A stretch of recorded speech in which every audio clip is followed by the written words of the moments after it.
있다가 낙심하고 또 방황하는 이유, 또 갈등 속에 또 시험을 들기도 하는 이유, 여러 가지 이유가 있고 배경이 있을 겁니다. 가장 근본적인 것은 내 마음에 안 든다는 거예요. 내 마음에 안 든다는 겁니다. 한마디로 말하면 내 마음에 안 드는 겁니다. 여러 가지 이유가 있지만 결국은 내 마음에 안 든다는 거예요. 내가 원하는 대로 안 되어지고 있다는 겁니다. 그것 때문에 갈등도 하고 시험도 들고 그것 때문에 막 방황을 하기도 하고 그렇게 되어지는 겁니다. 우리에게 진짜 중요한 게 뭘까? 진짜 중요한 게 뭐가 것 같습니까? 음, 그리스도를 아는 것이 진짜 중요한 건데요. 그보다 더 중요한 게 있습니다. 그게 뭐냐면 삶의 가치를 아는 거예요. 삶의 가치.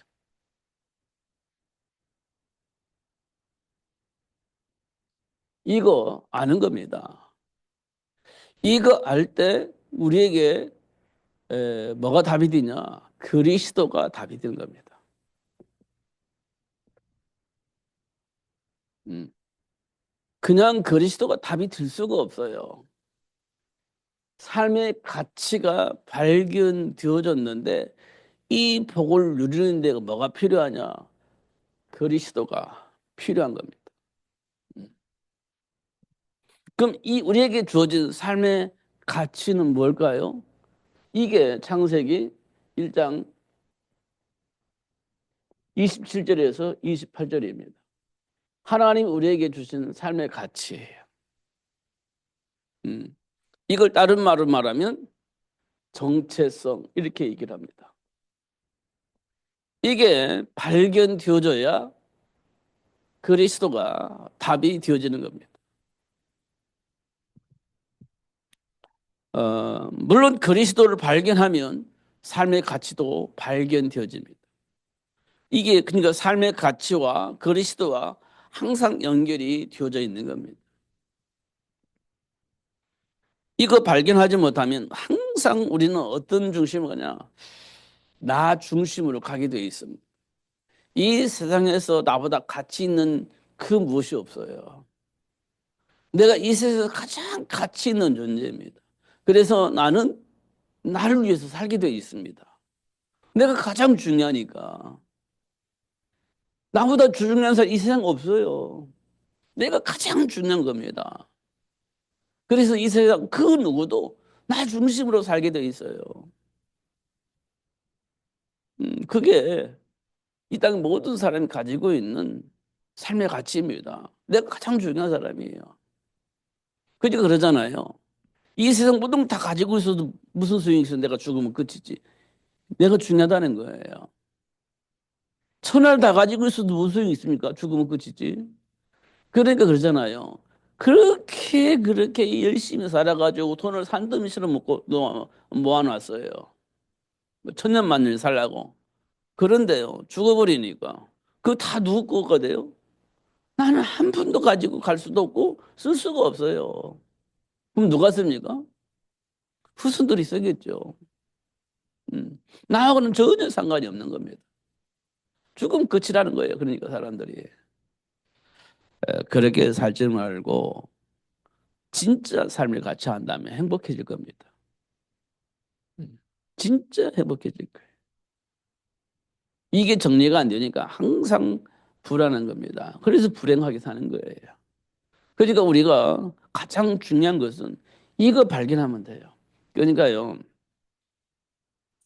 뭐 얼마 전에 그 교사가 8살 먹은 아이인가 죽였잖아요.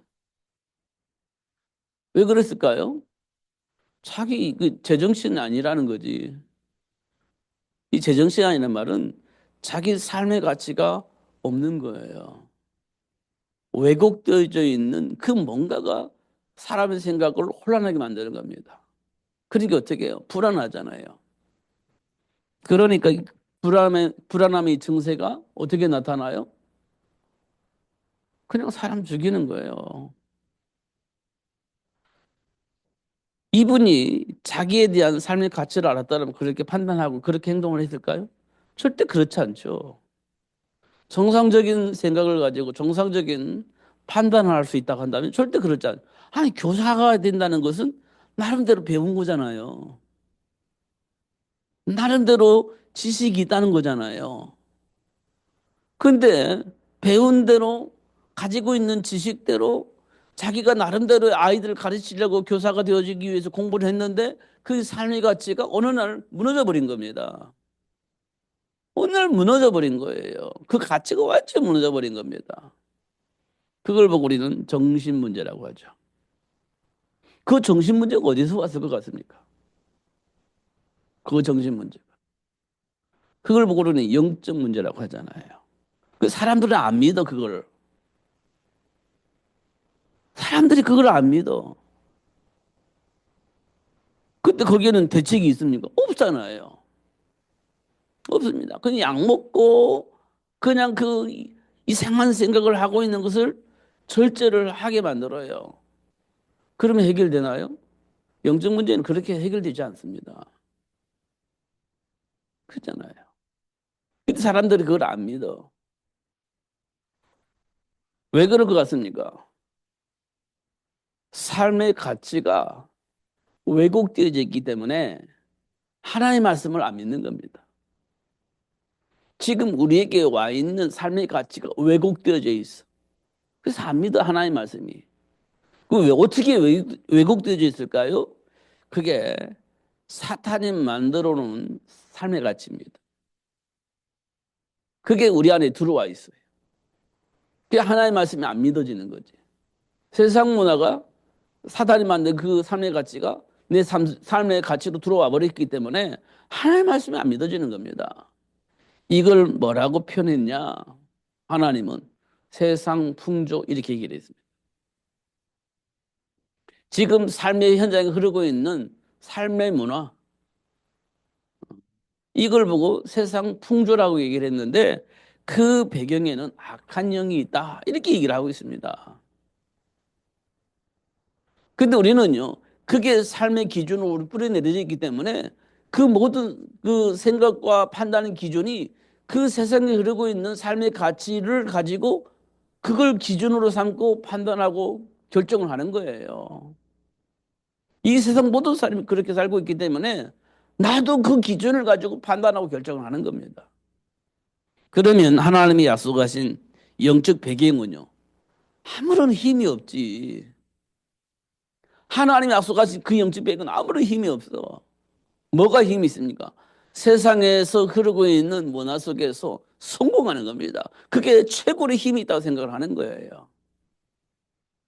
그러니까 그 기준을 가지고 판단하고 그 기준을 향해서 가는 거지. 세상 모든 사람들이. 이게 성공하는 거예요. 어떻든 성공하는 겁니다. 그거 외에는 가치가 별로 없어요. 예수님이 내 배경인데요. 그게 무슨 의미가 있습니까? 성공하지 않으면. 거짓 나사로처럼 산다면 그 무슨 가치가 있습니까? 이렇게 사람들은 생각을 하고 있는 거예요. 하나님의 백성이 아니다 할지라도, 지옥 간다 할지라도, 부자처럼 날마다 잔치하면서 잔치하면서 살면 그게 성공한 사람이고 세상 사람들은 그걸 부러워하는 거예요. 그게 이 세상의 모든 사람이 가지고 있는 삶의 가치입니다. 그잖아요. 하나님 자녀가 됐든 안 됐든 그거 중요하지 않아요. 날마다 잔치할 수 있을 만큼 부를 가지고 또 많은 사람들에게 영향을 입힐 수 있을 만큼 성공의 삶을 살았다면 그게 부름의 대상이 되는 거지. 예.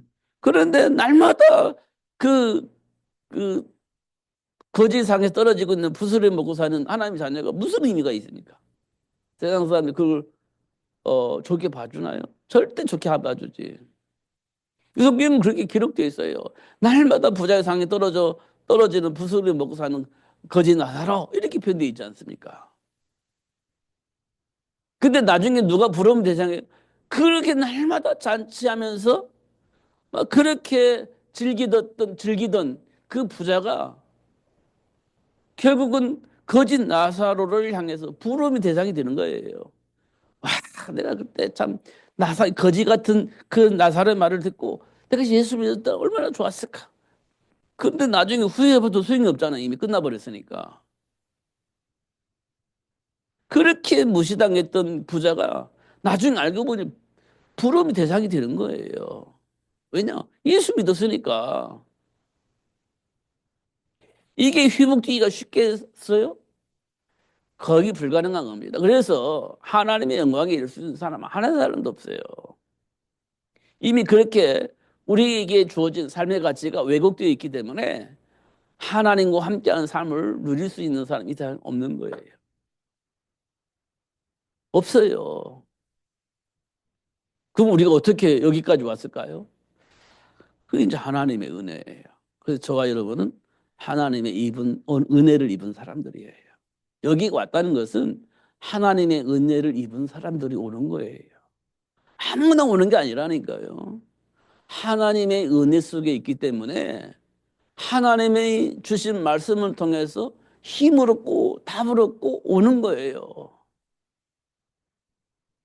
정말 중요한 것은 하나님이 나에게 준 삶의 가치를 발견하니까 내가 어떤 삶을 살 것인가, 무엇을 위해서 살 것인가, 이 부분에 대한 질문을 통해서 답을 얻는 거예요. 질문 통해 답을 얻는 겁니다. 이게 우리에게 정말 중요한 거예요.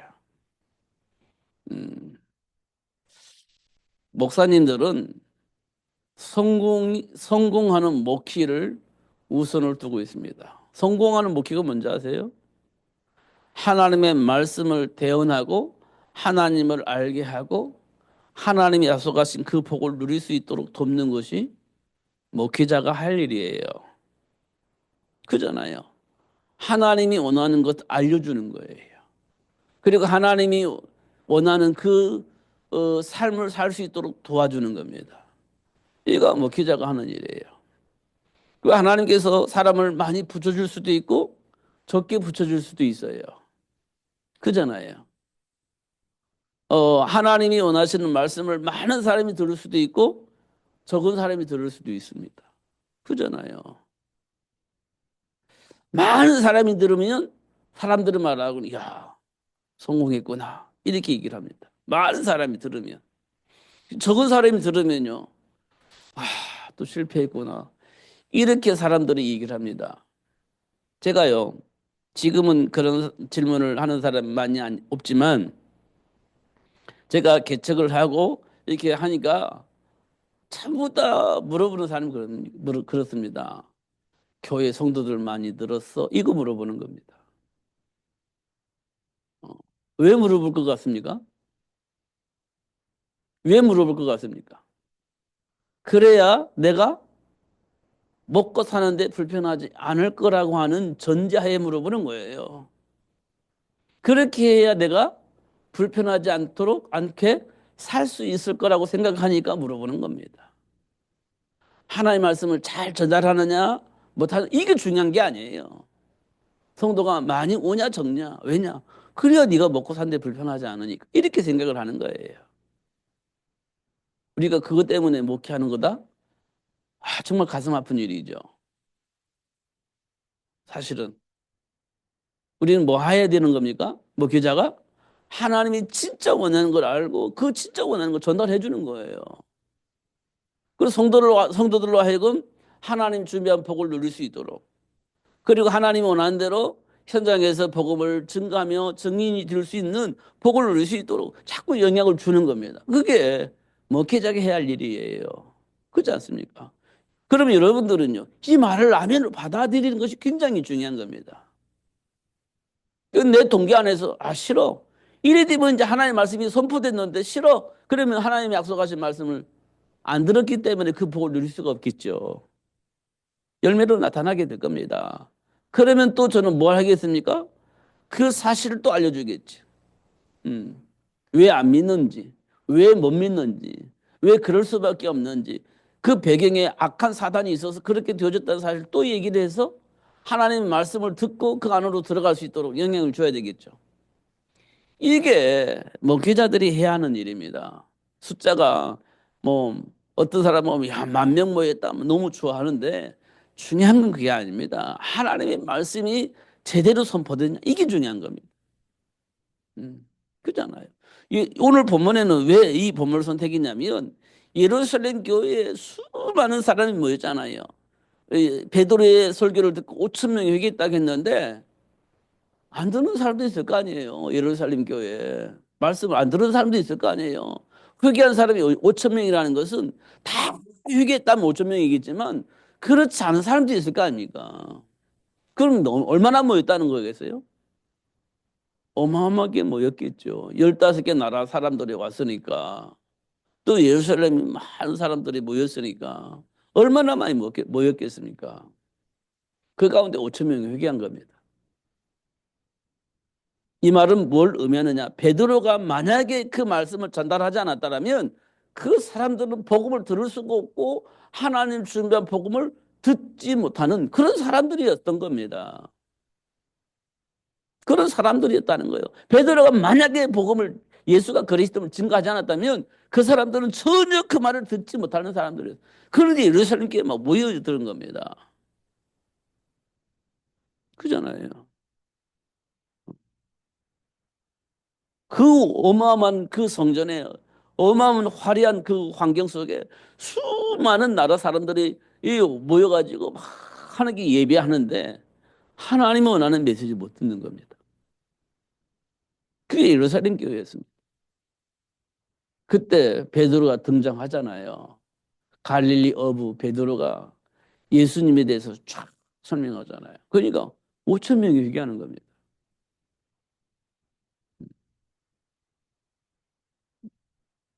여기에서 우리가 볼 것은 하나님이 원하는 것, 전달하는 것이 굉장히 중요하고 그 말을 알아듣는 사람이 그 복음을 누리다가 그 복음이 필요한 사람을 만나게 되어지면 그 복음을 전하게 되어지는 겁니다. 옳고 그름이 아니고요. 복음을 전하는 거예요. 잘하고 못하고 그 중요한 게 아니라 복음을 전하는 겁니다. 복음. 이게 정말 중요한 겁니다. 그걸 알게 될 때 우리는요. 이게 발견되는 겁니다. 같이. 그러면 돼요. 그러면 어떻게 되겠습니까? 그러면 전혀 흔들리지 않습니다. 전혀 흔들리잖아요. 흔들린다는 말은 이 가치를 왜곡시키기 위해서 수없이 공격을 한다는 겁니다. 그걸 보고 우리는 뭐라고 말하냐? 세상에 세상의 임금 이렇게 우리가 말할 수 있습니다.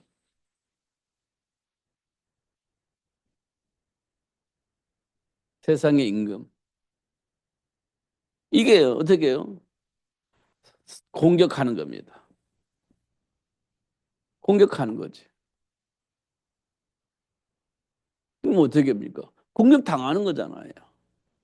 그러면 이 삶의 가치를 모르면 공격을 그냥 당하는 거예요. 우리가 잘 알고 있는 것처럼 요셉이 노예로 팔리잖아요. 요셉이 노예로 팔리잖아요. 그게 어떻게 얼마나 공격을 방이 당했습니까? 그잖아요. 노예가 됐으니까 공격 당하는 거잖아요. 노예가 됐으니까. 이때 요셉이요. 이 가치를 몰랐다면 얼마나 많은 고통 속에 방황이 있겠습니까? 어.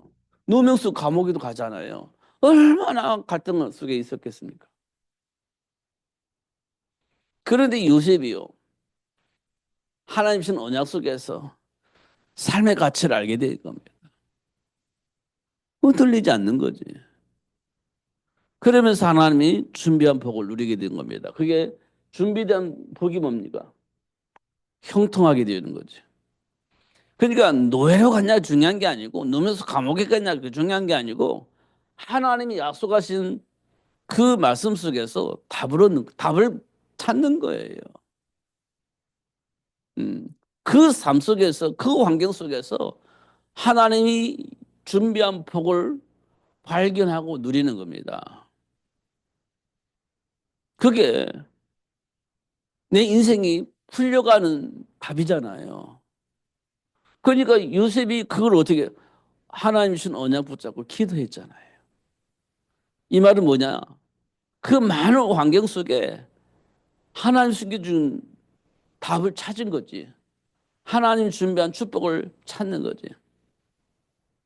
이때 요셉이 형들을 향한 감정이 생긴다든지 노예 생활의 고통 속에서의 어떤 감정이 들어갔다면 이거 잘 안 됐을 거래요. 우리가 왜 자꾸 실패하느냐면 감정 속에 빠지기 때문에 그래요. 막 상처 속에 빠지기 때문에 하나님 주신 언약 속에서 준비한 복을 찾아야 되겠는데 이미 내 안에는 감정이 들어와 있고 상처가 들어와 있고 체질이 막 주장하고 있어요. 그럼 하나님 말씀 들어도 못 듣게 될 거래요. 그 속에서 준비된 축복을 찾을 수 있을까요? 못 찾을 겁니다. 그러니까 요셉이 그런 감정에 빠지지 않았다는 거예요. 형들을 향한 감정, 노예 생활의 감정, 누면서 감옥에 간 감정, 그런 감정에 휘말리지 않고 하나 주신 언약 붙잡고 기도하면서 그 현장에 준비된 복을 발견하게 된 겁니다. 그게 요셉입니다.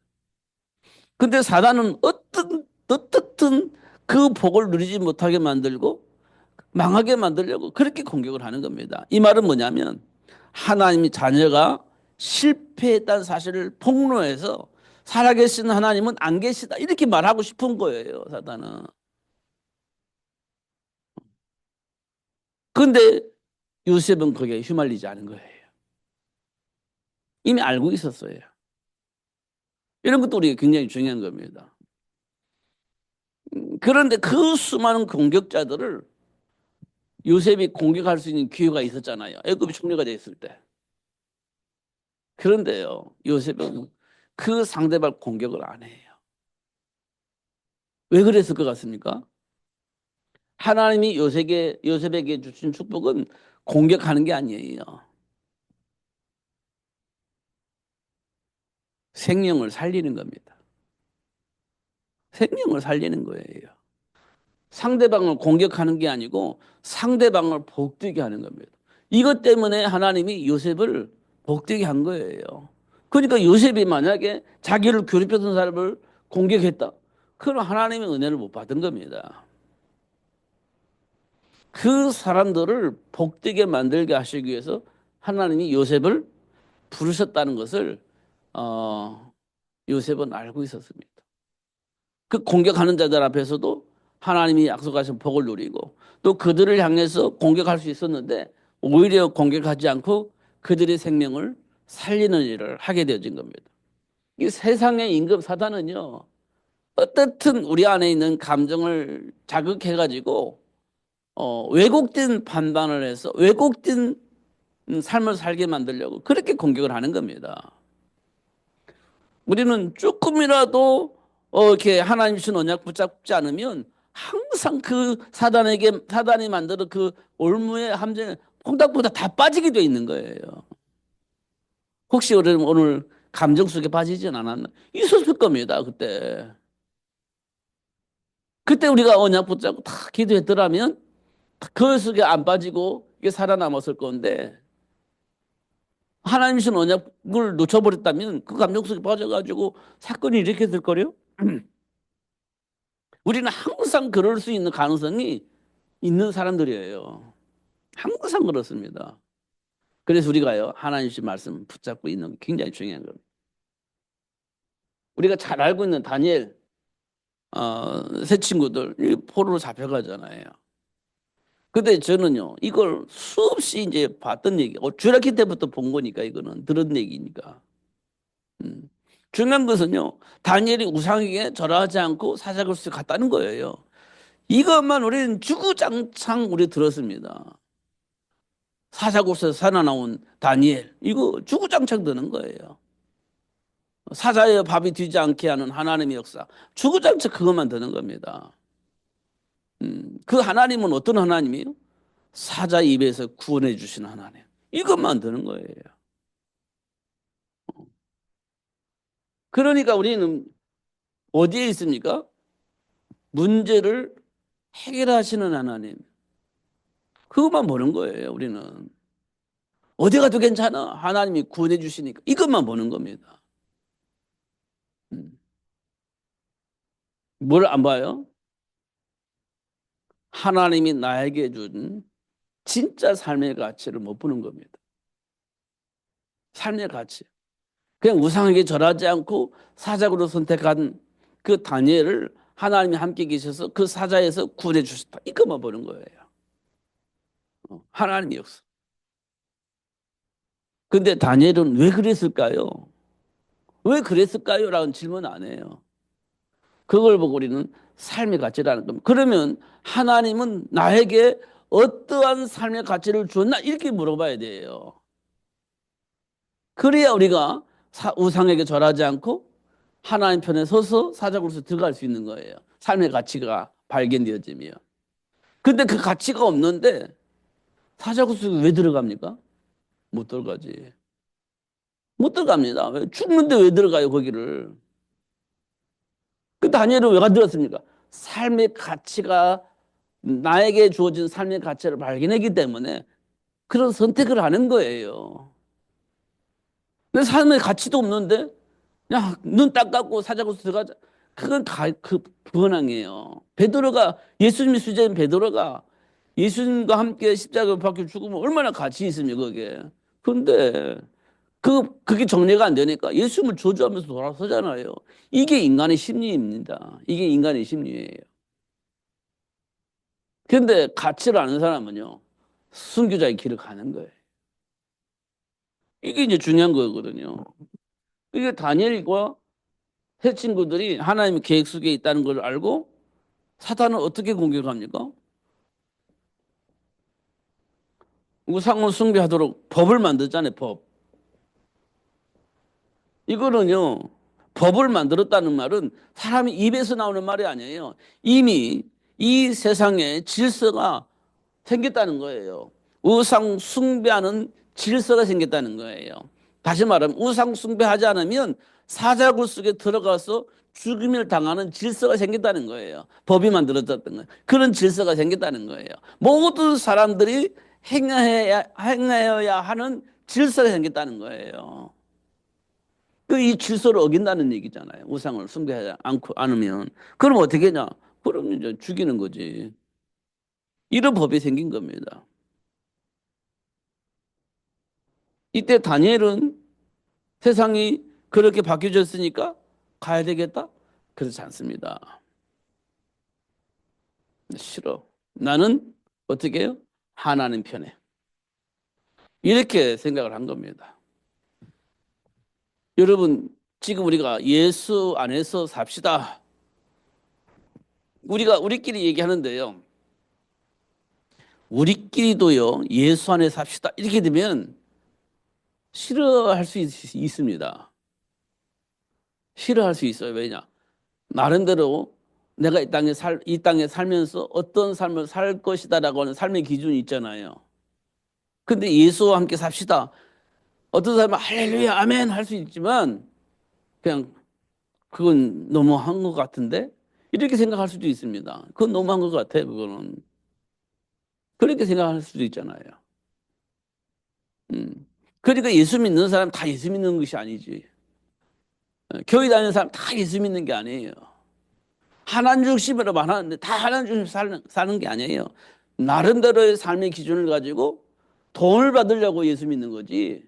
도움을 받으려고. 하나님과 함께하는 삶을 살기 위해서 믿는 게 아니라는 거예요. 그러니까 사적으로서 들어갑시다. 당신만 들어가서 난 안 들어가요. 이렇게 할 사람이 많다는 거지. 그렇게 사단이 우리를 그렇게 뒤어져도 공격하는 거예요. 그렇게 뒤어지도록. 그게 베드로를 통해서 우리에게 보여준 겁니다. 우는 사자처럼 산길 자를 찾고 있는 사탄의 공격. 이렇게 얘기를 하고 있는 거예요. 이걸 보고 세상 임금 이렇게 얘기를 했어요. 음.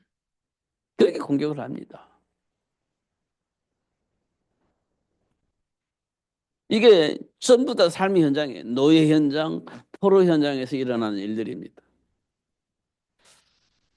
그러면 우리가 늘 말하는데 사단은요, 전혀 알 수 없이 공격합니다. 그게 세상 문화이죠. 세상 문화. 삶의 문화. 성경에 보면 네피림 문화라고 하는데 우리가 조금 더 우리 삶 속에서 확인할 수 있는 것은 삶의 문화입니다. 삶의 문화.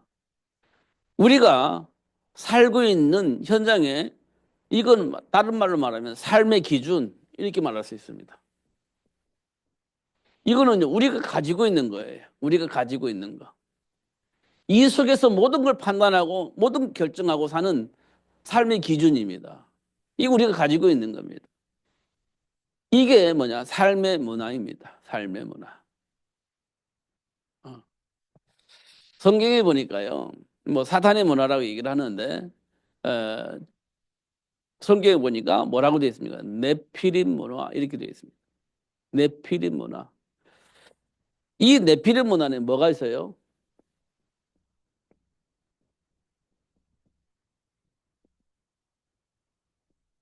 성공을 위한 삶입니다. 성공을 위한 삶. 여러분 다 성공하고 싶잖아요. 성공을 위해서 지금 발버둥 치는 거잖아요. 지금 여러분 성공을 위해서 발버둥 치는 거예요. 조금 더 조금 유치하게 말하면 조금 뭐 먹고 사는데 불편하지 않도록 먹고 사는데 불편하지 않는 삶을 살기 위해서 사는 거예요. 나 평생 동안 먹고 사는데 불편하지 않을 만큼 뭔가를 만들어내기 위해서 사는 거예요. 그걸 보고 우리는 성공이라고 합니다. 평생 먹고 사는데 불편하지 않도록 내가 뭔가 만들어놔서 이야 성공했네 이렇게 우리가 얘기를 하는 거예요. 결국은 우리 삶의 문화 여기 있는 거예요. 음. 하나님이 주신 복 안에서 누리는 것이 아니라 내가 불편하지 않는 삶을 살기 위해서 뭔가 만들기 위해서 살고 있는 겁니다. 이걸 보고 우리는 네피lim 문화라고 얘기를 해요. 그러니까 이 사람들은 뭡니까? 하나님의 말씀 무시합니다. 필요하니까 말씀 붙잡고 기도하지 이 삶을 위해서 걸림들이 하나님의 말씀 무시하고 지 맘대로 살아요. 그 필요하면 또 붙잡고 기도해. 왜? 성공을 해야 되니까. 그런데 걸림돌린다. 버려. 이게 이제 창세기 6장입니다. 지금 우리가 그런 거예요. 그러니까 하나님의 말씀을 이용해 먹는 거지. 성공해야 되니까. 이렇게 자리 잡고 있습니다. 이게 사탄의 문화예요. 그 다음에 뭐 하겠습니까? 그 다음에 삶의 문화는요. 성공을 해야 되잖아요. 저주와 재앙을 안 만나야 되잖아요. 그러니까 저주와 재앙을 만나지 않고 성공할 수 있는 길을 찾아야 되잖아요. 그래서 이제 하는 것이 뭐냐? 길을 찾기 위해서 우상숭배하는 겁니다. 그래서 여기서 점술이 나오고 나오는 거지. 사주가 나오고 나오는 거지. 왜냐하면 성공할 수 있는 길, 실패하지 않는 길, 그리고 내가 원하는 삶을 살 수 있는 그 길을 찾기 위해서 이제 우리가 뭔가 찾아가는 겁니다. 그게 이제 우상숭배예요. 점술이고 사주 보고 그런 겁니다. 고사 지내고 그렇게 하는 거예요. 제가 유튜브를 보니까 그 탈북한 사람들이 이제 어떤 그 유튜브를 틀었어요. 탈북한 사람들 대부분 예수 믿는 사람들이에요. 여자들은 보니까 예수 믿고 막 찬양하고 어디 간증하고 그렇게 하고 다녀요. 보니까 탈북한 사람들은 그런데 그분이 어, 막 고생을 했는지 어쩐지 모르겠지만 자동차를 새 차를 샀어요. 새 차를. 분명히 교회 가서 간증하고 살아계신 하나님 어떻게 잘 인도하시고 이 간증한 사람이에요. 그새 차를 샀습니다. 뭐 했겠어? 제가 무슨 말을 하려고 이런 말을 꺼냈을 것 같습니까? 음. 막걸리를 하나 탁 들고 바퀴에 부어요. 사고 나지 않도록 잘 굴러가지 않도록. 이게 풍속입니다. 풍속. 그게 뭡니까? 이겁니다. 이게 세상 문화예요. 자기는 그냥 뭐 심심풀이 절대 심심풀이 아니에요. 이게 영적 문제입니다. 이게 절대 심심풀이가 아니에요. 장난삼아 하는 게 아닙니다. 이게 영적 배경입니다. 이게 하는 거예요. 그게 세상 임금이 하는 거예요.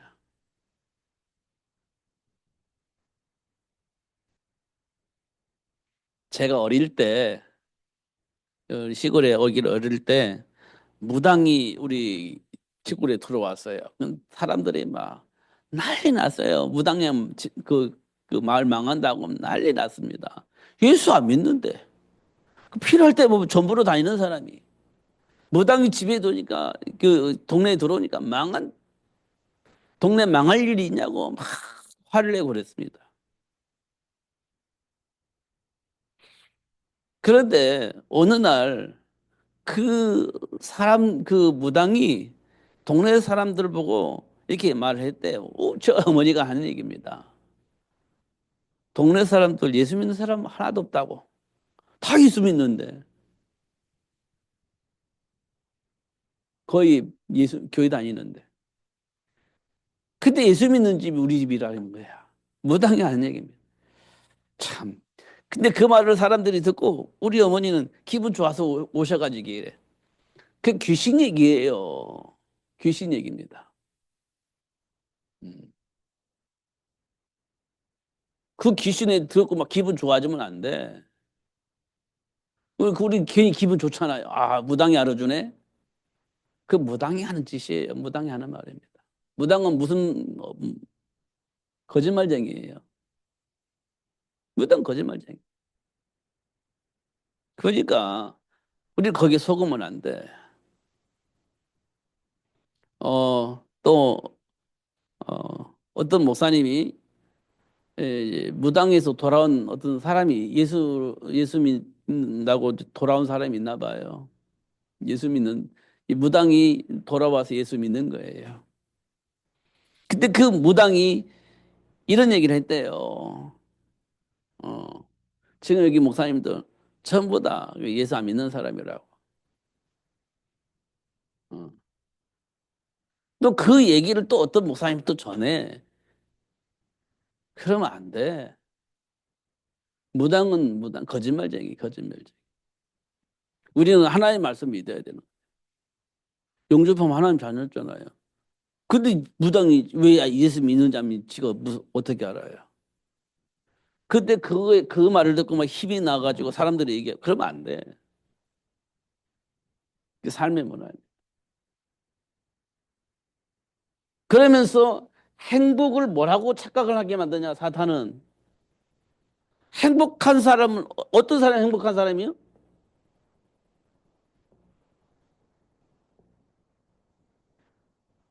타락의 문화를 즐기는 사람을 행복한 사람이라 그래요.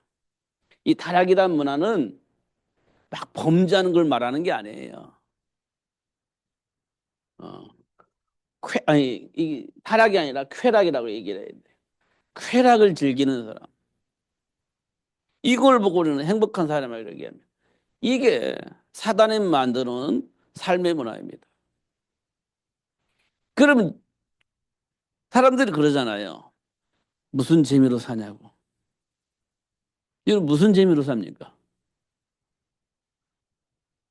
쾌락의 문화가 내 삶의 가치를 만들어주는 걸 착각을 하는 거예요. 무슨 재미로 사냐 이렇게 얘기를 하는 거예요. 우리는요 하나님과 함께 하나님 주신 축복을 누리면서 즐기면서 사는 거예요. 근데 그거를 재미없다고 생각을 해요. 뭐가 재미있죠? 쾌락이 재밌다고 생각을 하는 거예요. 이게 세상 임금 사단이 우리를 공격하는 방법입니다. 이런 현장을 바꾸자고 하나님이 사람을 선택을 한 겁니다. 이런 세상의 현장을 바꿀 사람을 선택한 거예요. 음. 그래서 누가요? 마가복음 3장 13절에 원하는 자를 불렀죠. 바꿀 수 있는. 그래서 모세를 불러가지고 세상을 바꾼 겁니다. 사무엘을 불러가지고 세상을 바꾼 거예요. 바울을 불러가지고 이 현장을 바꾼 거예요. 바꾼 겁니다. 그래서 세계를 복음하기 위해서 하나님 뭘 준비했냐? 이사야서 6장 13절에 하나님이 원하는 자를, 원하는 렘넌트를 준비해 놓았어요. 세상을 바꿀 수 있는 렘넌트를 준비했어요. 그래가지고 베드로에게 이 렘넌트를 잘 키워서 세계를 복음하라, 이렇게 사명을 준 겁니다. 그래서 베드로가 설교해가지고 5천 명이 회개하게 만든 거예요. 이 일 때문에. 그잖아요. 그러니까 여러분, 하나님과 소통하면서 메시지를 들어야 돼요. 음, 감정 속에 빠지지 말고 하나의 말씀 들어야 돼요. 이미 내 안에 있는 뿌리 내리지 있는 그 기준을 가지고 말씀 듣지 말고 하나의 말씀 들어야 돼요. 그래야 응답받고 누릴 수 있어요.